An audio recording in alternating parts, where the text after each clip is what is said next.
सर्दी, खोकला आणि अंगात कणकण यासाठी जो काढा मी घेते तो काढा आज आपण बघूया। साहित्य: गवती चहा, तुळशीची पानं, दालचिनी, मिरी, लवंग, वेलदोडा, हळद, आलं, गूळ, धनेपूड आणि चिमूटभर ओवा। 3 कप पाणी गरम करायला ठेवूयात।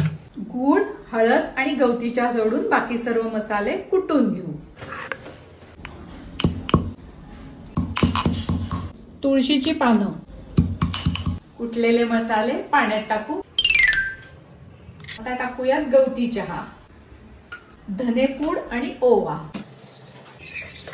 3 कप पाणी घेतले, चांगलं 1.5 कप होईपर्यंत उकळवूया। छान उकळतोय, हा बराच आटलाय। गूळ आणि हळद मिक्स करू।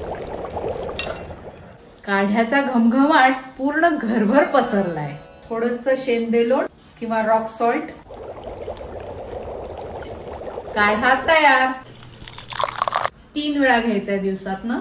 काढा घेतल्यानंतर पुढचा अर्धा पाऊण तास काही खायचं प्यायचं नाही किंवा पाणीही प्यायचं नाही। घसा शेकला जातो, कफ पातळ होतो आणि डोकं जड झालं असेल तर तेही कमी होतं। हा काढा तुम्ही लहान मुलांनाही देऊ शकता, फक्त 2 ते 3 चमचे। असा हा सर्व गुण संपन्न काढा घ्या, लवकरात लवकर बरे व्हा।